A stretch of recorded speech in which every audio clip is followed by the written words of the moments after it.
आप देख रहे हैं प्रबल भारत की बुनियाद न्यूज। यीशु मसीह पर विश्वास करोगे तो जेल में डाले जाओगे।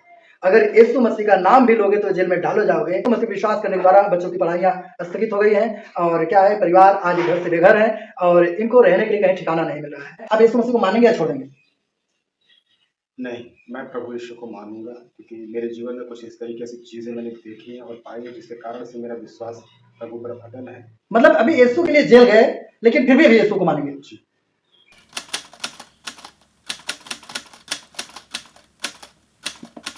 नमस्कार, मैं हूं विनोद कुमार। आप देख रहे हैं प्रबल भारत की बुनियाद न्यूज। इस वक्त मैं उपस्थित हूं उत्तर प्रदेश के जौनपुर जिला शाहगंज क्षेत्र के अंतर्गत। आपको बताते चले कि अभी हाल ही में यहाँ पर एक धर्मांतरण का मामला सामने आया है, जिसमें धर्मांतरण को लेकर उत्तर प्रदेश में मामला गरमाया हुआ है और कहीं ना कहीं हर जिले में, हर ब्लॉक में, हर तहसील में कहीं ना कहीं लोगों को धर्मांतरण के आरोप में जेल भेजा जा रहा है। और कुछ ऐसे लोग हैं जो धर्मांतरण का आरोप लगाते हैं, लोगों को जेल भेज रहे हैं। आखिर वाकई में उत्तर प्रदेश में धर्मांतरण हो रहा है या नहीं हो रहा है, इसकी क्या सच्चाई है? आखिर ये धर्मांतरण मामला इतना, धर्मांतरण की वास्तविकता क्या है, इसकी सच्चाई क्या है? साथ में है नितिन जायसवाल जी। हाल ही में धर्मांतरण के आरोप में इनको जेल में डाला गया और इनके परिवार को टॉर्चर किया गया, सताया गया।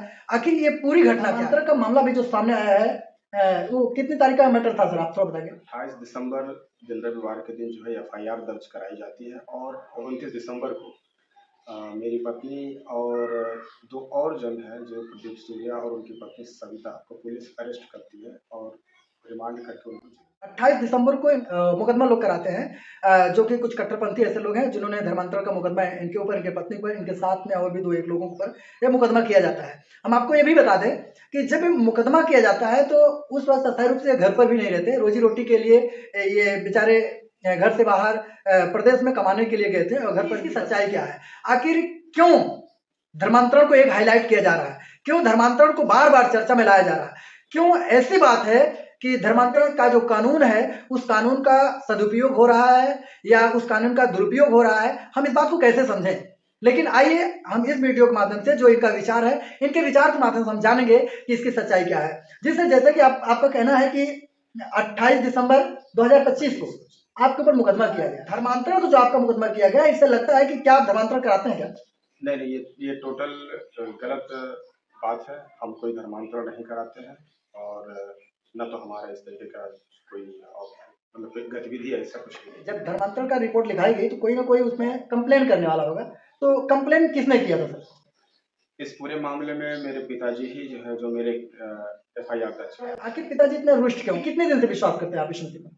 मैं तकरीबन 2021 से जो है प्रभु यीशु मसीह को पर विश्वास करता 2021 से विश्वास करते हैं, लेकिन 28 दिसंबर हूँ। 2025 2025 को मुकदमा लिखाया गया। लगभग कि इसमें लगभग 4 सालों का अंतराल है। तो मुकदमा लिखाया गया 4 साल के अंतराल में, तो आपका पूरा परिवार तो जानता था ना कि आप यीशु मसीह पर विश्वास करते हैं? जी, काफी लंबे समय से। और जैसा कि इनका जो कहना है कि लगभग कि सन 2021 में इन्होंने प्रभु यीशु मसीह को सुना और जाना और इन्होंने प्रभु यीशु मसीह पर विश्वास किया और लगभग 4 सालों तक ये परिवार में रहे।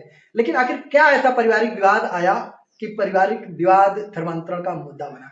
सर, मैं जानना चाहूंगा कि आखिर परिवार के लोगों ने आप पर क्यों, क्योंकि आपके पिता ने अगर आरोप लगाया है तो आप अपने पिता के लाडले बेटे हैं, बुढ़ापे की लाठी होता है, कलेजे का टुकड़ा होता है। आखिर एक पिता अपने कलेजे के टुकड़े ऐसा आरोप क्यों लगाया? एक्चुअली सर, बात यह है कि मेरे पिताजी हम अपने पिता के 5 बेटे हैं। जी।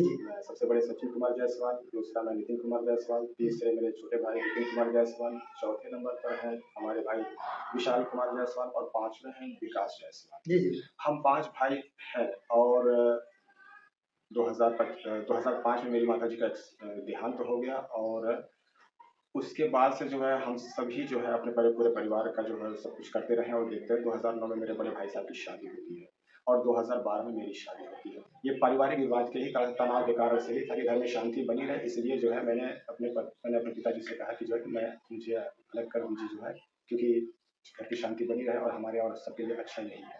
तो हम लोग उसी घर में रहते रहे, लेकिन खाना पीना हमारा अलग था, वो बाकी के सारे लोग एक साथ थे। तो पिताजी आज भी जो है उन बाकी के मेरे चारों भाइयों के साथ ही रहते हैं और मैं ही 2017 से अलग रहा। तो ये टोटल मामला जो है पारिवारिक मतभेद का ही है और मेरे अन्य भाइयों के साथ जो है मेरी उतनी नहीं बैठती रही है और पिताजी चूँकि अभी उन्हीं के साथ ही रहते हैं।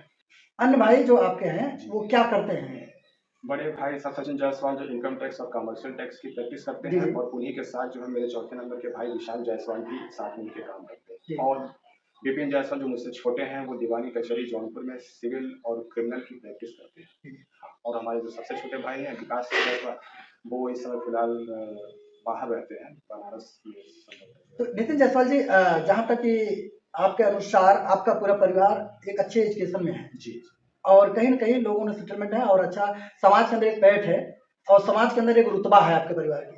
इतनी अच्छी एजुकेशन है, इतना बड़ा रुतबा है और फिर सन 2021 में आपने यीशु मसीह को जाना और उन पर आस्था रखा। तो परिवार ने जाना कि आप जो है प्रभु यीशु पर विश्वास करते हैं। 28 दिसंबर 2025 को आपके ऊपर धर्मांतरण का मुकदमा लगाया गया क्योंकि 4 से 5 सालों के बीच में आपके परिवार ये जानते थे कि आप यीशु मसीह पर विश्वास करते हैं। आखिर उनके मन में ऐसा क्यों आया कि अपने ही खून को, अपने ही लाडले बेटे को, अपने ही कलेजे के टुकड़ों को आपके पिता ने धर्मांतरण मुकदमा क्यों लगाया? इसकी बात की जानकारी जो मेरे पूरे परिवार को, पूरे घर साहब जो भाई हैं इनके कुछ क्लाइंट्स भी हैं जो धर्म से रिलेटेड अपने को धर्म के ठेकेदार समझते हैं जो कुछ भी है। अच्छा अच्छा। उनके प्रभाव में आकर के जो है इन लोगों ने जो है मेरे प्रति जो है इस तरीके का ये प्रोग्राम। हिंदू धर्म से आप भी आते हैं, वो आपके भाई अपने आप को उस धर्म से मिलान करते हैं तो उनकी एक अलग है जान पहचान है। बात सही है कि जो है कि हम शुरू से हम लोग पूरे हिंदू धर्म से ही हैं और आज भी वही सारी चीजें हैं। बस बात यहाँ पर यह है कि दूसरे लोग जो है जो अपने को समझते हैं कि उस तरीके के हैं तो उन लोगों के दबाव में आकर के जो है इन लोगों ने जो है इस तरीके की बातों को जो है रचना शुरू किया जो है और मेरे खिलाफ जो है मेरे पिता को जो है इन लोगों ने इस्तेमाल। जैसे कि आप देख रहे हैं कि इनका कहना है कि इनके परिवार को लोगों ने दबाव बनाया या इनके पिताजी को दबाव बनाया और यहाँ तक कि आज देखो कैसा रिश्ता है। तो मजहब हमें आपस में बैर रखने की बातें नहीं सिखाता है, धर्म हमें आपस में बैर रखने की बातें नहीं सिखाता है, लेकिन यहाँ पर अगर धर्म की हम बात करें तो आज प्रभु यीशु मसीह पर विश्वास करने के कारण एक पिता अपने ही बेटे को, अपने ही खून को, उनको धर्मांतरण के आरोप लगाते हुए उन्हें जेल के सलाखों के पीछे भेजा है।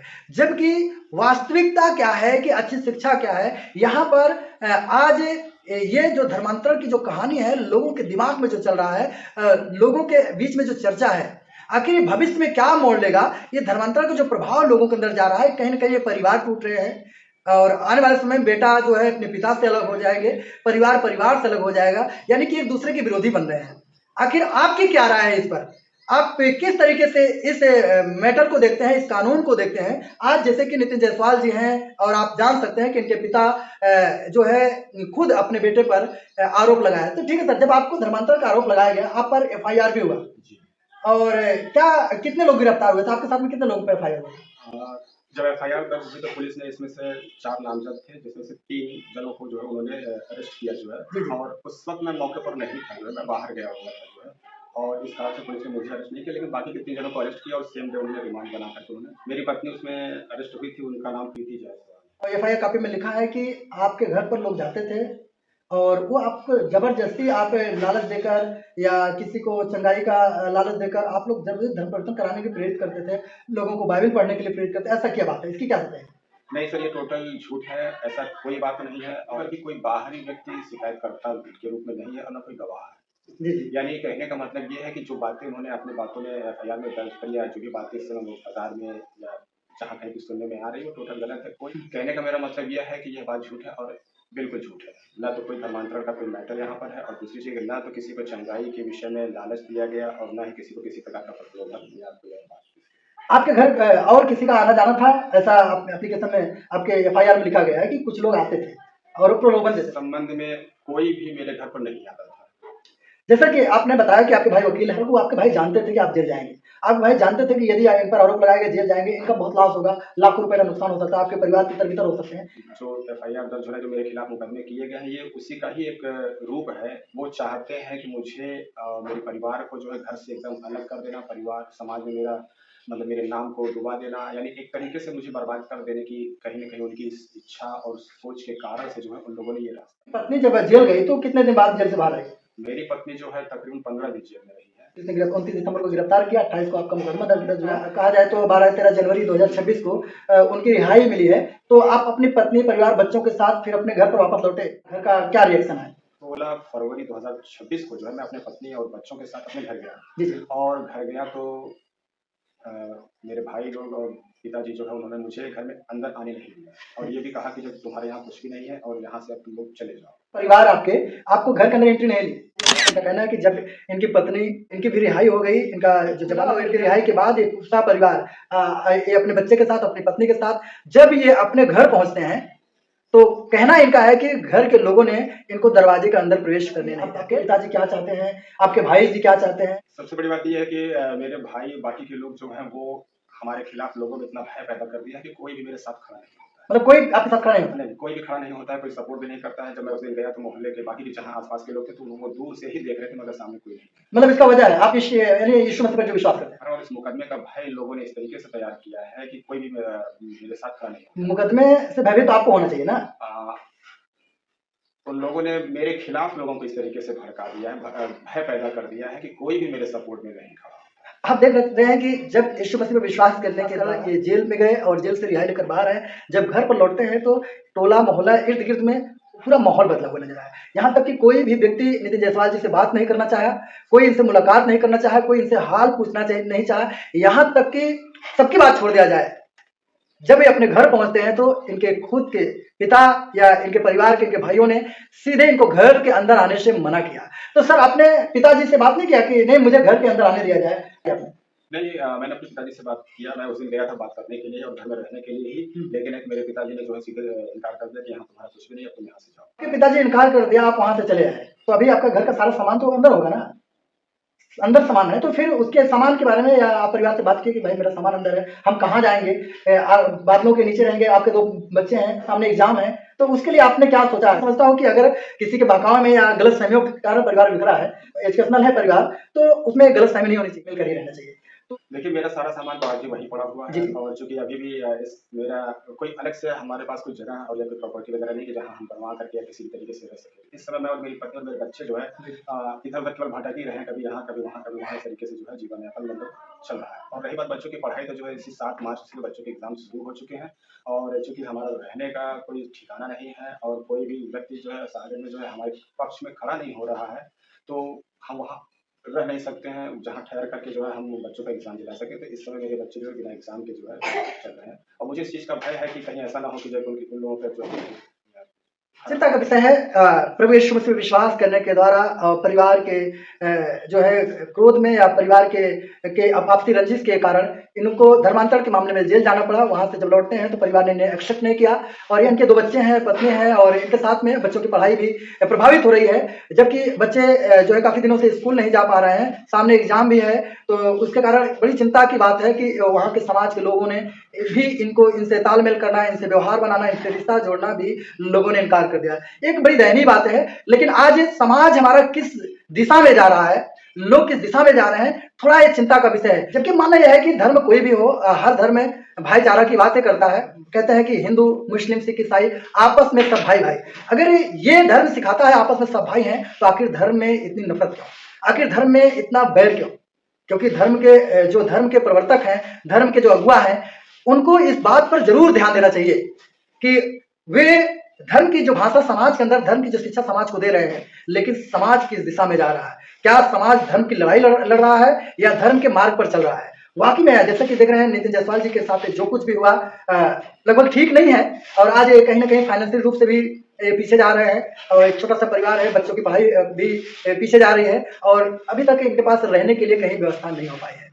जबकि मैं आग्रह करूंगा यदि इनके परिवार के लोग देख रहे हैं तो इनके परिवार के लोग को चाहिए कि आपसी जो मतभेद है उसको समझना चाहिए, क्योंकि यदि आपसी मतभेद के कारण अगर ऐसा होता है, भाईचारा का रिश्ता टूटता है, तो जहां तक मानना यह है कि लोगों में गलत मैसेज जा रहा है, गलत संदेश जा रहा है। जबकि धर्म की अगर बात करें, आस्था की बात करें, पूजा पाठ की बात करें, हर धर्म, हर आस्था, हर पूजा पाठ एक दूसरे से प्रेम करना सिखाता है। लेकिन आज अगर धर्म की आड़ में अगर ऐसा कुछ हो रहा है, हम कहना चाहेंगे कि आज आप इनके बारे में क्या कहेंगे कि यीशु मसीह विश्वास करने के द्वारा बच्चों की पढ़ाइयाँ स्थगित हो गई हैं और क्या है, परिवार आज घर से बेघर है और इनको रहने के लिए कहीं ठिकाना नहीं मिल रहा है, तो अब ये जाए तो जाए कहाँ जाए? लगता है यीशु मसीह विश्वास करने के द्वारा आप पर जो विपत्तियां आई उसके बारे में क्या कहना चाहेंगे? इस समय हमको खुद भी पता नहीं कि हम कहाँ जाएंगे और क्या करेंगे। तो पिताजी से कुछ बात नहीं बन पाई? पिताजी कुछ कंडीशनें दिया कि क्या करो, ऐसा करो कि तुम किस तरीके से घर आ सकते हो? कुछ बात फोन पर बात होती है? मेरे पिताजी मुझसे कोई फ़ोन पे बात नहीं करते हैं, वो दूसरों के द्वारा मुझे कहलवाते हैं कि आइए अपना सारा सामान वगैरह जो है लाद करके निकाल करके लेके जाइए। बड़ी बात ये है कि अभी इस समय मैं खुद बेघर हूँ, मुझे खुद पता नहीं कि मैं अगले दिन कहाँ जाऊँगा और बड़े दुख की बात है। और वाकई में जब एक अपना रिश्ता, जो अपना खून जब मुझे अलग करता है, जिससे हमारे खून का रिश्ता है, एक पारिवारिक दयनीय स्थिति है। और ये दयनीय स्थिति कहीं ना कहीं प्रभु यीशु के विश्वास के कारण हुई है। और ये उस पर आस्था आस्था रखते हैं, विश्वास रखते हैं। इसके कारण जैसा कि आप देख रहे हैं कि भाई अपने दुख को जो बयान कर रहे हैं, ये जो हालत है, ये स्थिति है। और ऐसे बहुत से इसे उत्तर प्रदेश में, पूरे भारत देश या दुनिया के अंदर देखा जाए, बहुत से ऐसे लोग हैं, कोई किसी न किसी विश्वास करता है। जो अंतर जातीय चीजें हैं, लोगों के अंदर प्रेम बांटा जा रहा है, लेकिन यहाँ पर एक मुद्दा गरमाया हुआ है धर्मांतर का। यीशु मसीह पर विश्वास करोगे तो जेल में डाले जाओगे, अगर यीशु मसीह का नाम भी लोगे तो जेल में डालो जाओगे, अगर यीशु मसीह का नाम इनकार करोगे तो तुम्हें सुरक्षा मिलेगी। तो आपकी क्या राय है, आप क्या इस पर कमेंट करते हैं? बहुत ही गलत हुआ है।